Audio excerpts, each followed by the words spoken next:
Alright, in this video we're going to look at crude oil. This is actually a follow-up to a couple of other videos I've done and more or less an evolution of a couple of emails I've received from new spread traders recently, guys that have been doing my spread trading course. But we're looking specifically at crude oil. We're going to look at the big contract and a couple of scalping patterns that have played out just today. But also have a look at the micros and have a look at the spread market as well. So it'll be interesting. Hang around.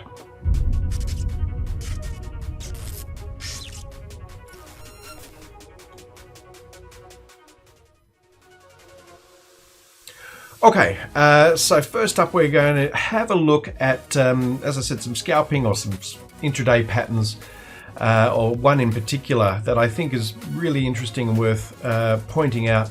A couple of weeks ago I did a video on trading with false breaks and how we'd, even in the prop dealing room, look at how we teach guys how to trade false breaks, and it's often a contrarian or great contrarian indicator. Don't do it now, but after this video, go back and have a look at that. I just talk about how to identify better probability false breaks and trade with them. But I just wanted to point this out today in crude oil because it is traded almost textbook. It's been a perfect example of what I was talking about in that video. And this here we're looking at a 3-minute chart before we start looking at depth of market and stuff like that, but just trading off charts for now. You can see there is one false break after the other here, and the idea with trading these little false breaks is that you are a contrarian. You don't go with the break, you essentially assume a break is going to be a false one, and you're there to pick up a few ticks. The idea is your orders are in the book before it happens, and your exit orders are in almost straight away too. So that way it gets you kind of first in queue as the market's been jittery. It's been a weird market today in crude oil, but that's not uncommon either. It can be a crazy market at times, and it's been exactly that. But it's had its moments of jittery around levels and that kind of stuff, and that makes your queue position even more important. But also makes things like trading the micros even more important too. I'll get to that in a sec.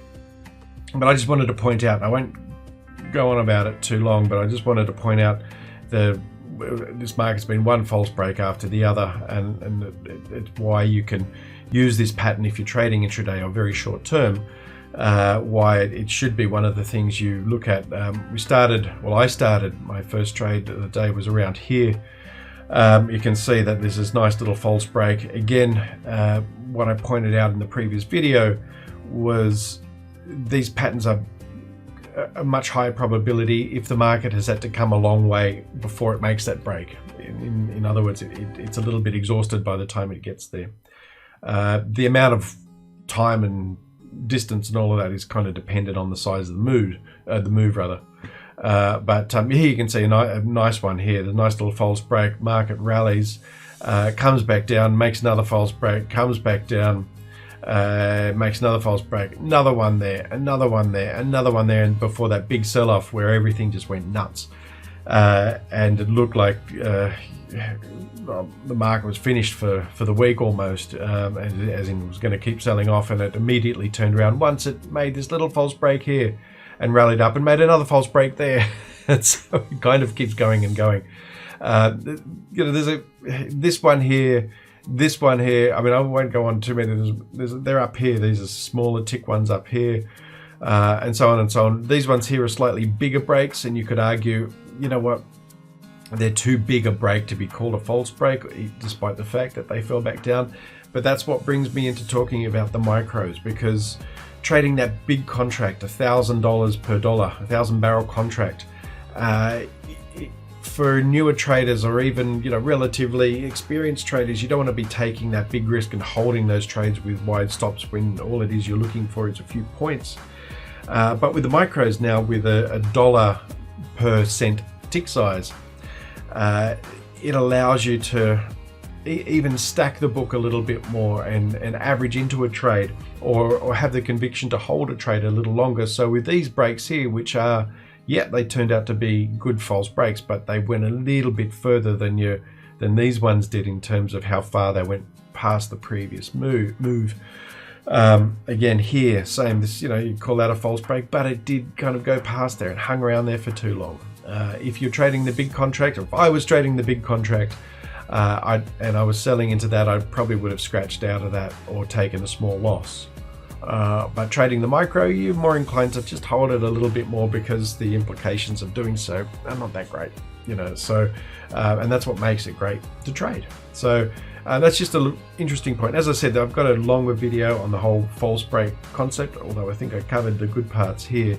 But go back and have a look at that. It's on the playlist a few videos ago.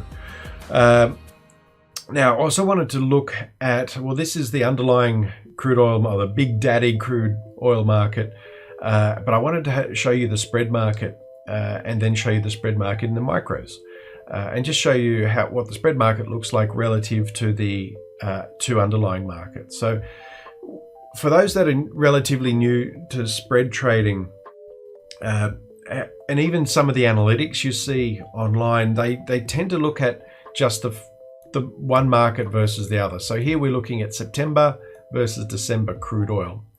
A lot of the analytics you tend to see will often be basis the calculation of September minus December, market A minus market B. But there's also this thing called the spread market, which is what we've got here. If you're looking at this on a phone, you're not going to see it so well, but I'll try and talk through it.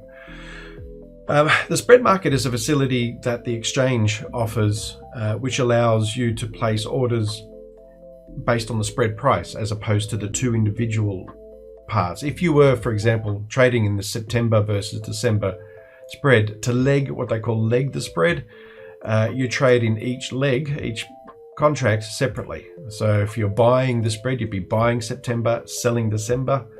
You'd be trading, there'd be two transactions, buying the September and selling the December, right? That makes it very hard. Doing it that way it's not that hard to do. You can have to pay a little bit more for it, particularly if you're hitting market orders on each. But and that's not particularly hard to do. But the thing is, what do you do once you want to run a stop or run a OCO order, a trailing stop, all those kind of things based on the spread price? It becomes impossible if you're managing just the two contracts, and that's where this spread market comes in. So for all intents and purposes, the chart, the DOM, all of that just look like another market that trades.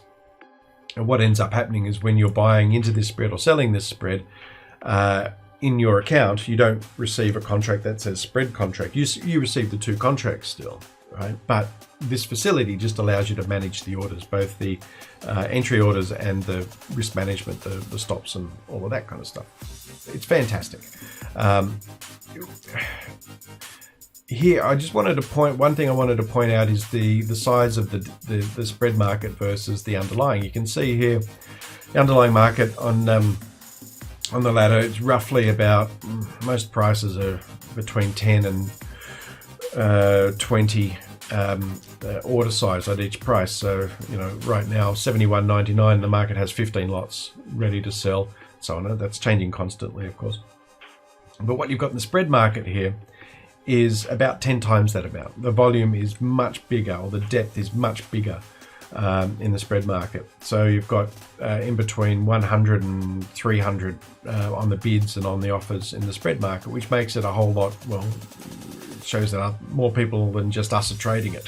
So you can see the market having a little bit of fun to the downside here at the moment. There's no real levels to look at, so we won't do anything. And what I also wanted to point out, almost finished now, as I said, it's not going to be a long video, but I also wanted to point out there is a spread market for the new micro contracts. Remember, the micros are 1/10 of the size of the big contract. There's also a spread market for those. So here you can see, as I showed you, the September, December spread market for the big contract. Same goes, there is a spread market for the micros. The depth there is far smaller. In fact, it looks like there's one in this particular spread, September, December, it looks like there's one, maybe two participants making market in it, but at least they're there making market. And you'll find that because it is obviously strongly tethered to the big contract, the bids and asks won't get too far away. They certainly won't go in the opposite direction or anything like that ever. And you can see for the most part, there's the first 3 bid prices and the first 3 ask prices are 10 lots. That's no coincidence that 1 micro equals 10 micros equals 1 big contract. So there's clearly a micro to regular size contract arbitrage going on there, or potential arbitrage.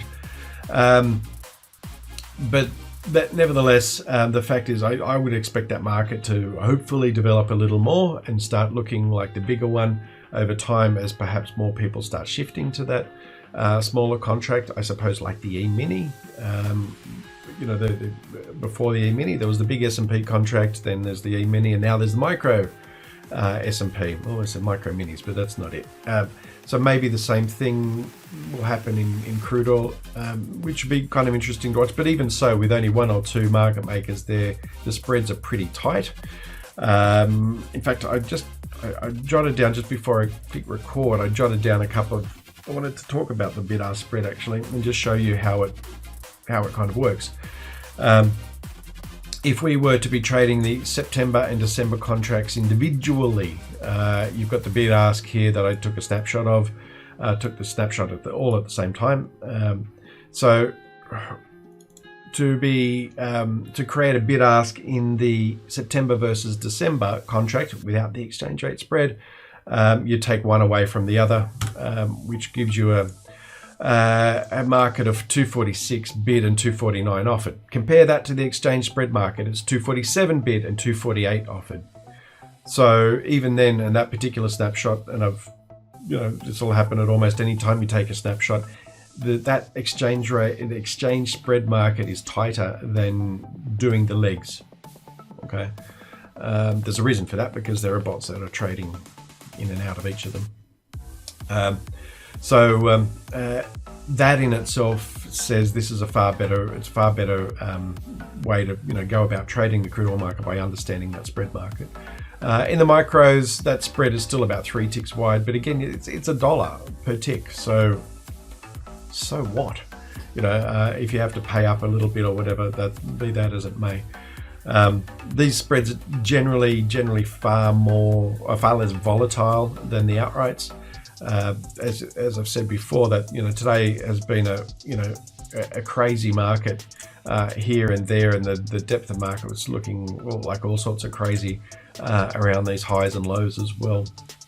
But not so in the spread. The spread's hardly moved today. It's had a range of 220 to, it's had a 20-cent range on average. At the moment, it's about a 36-cent range, or $360 in the big contract, $36 in the little contract. So you don't have a lot of volatility there. So that's another reason to trade spreads, but that's also the topic of another video. But that's just what I wanted to cover, because I think it's particularly relevant to what we're trading. Some of our advanced spread students are trading at the moment. So just covering those basic intraday patterns, the spread market, and also the depth in each of the spread markets, the big ones and the little ones. So that's about it for now. All right, next time, good trading. Okay, before you go, a couple of things for you to do. Check out my site, Masterclass Trader, where we do have those courses on advanced spreading and depth of market trading. Check out the specials link at the top of the page for current specials. Funny that. Also sign up for the email list, or you can also do all the whole same thing on my other site, tradarian.com. Nice and easy to remember. Check those out, sign up for the emails, and on this video thing, subscribe and hit that little bell, because that's what we do these days, isn't it? Till next time, see ya.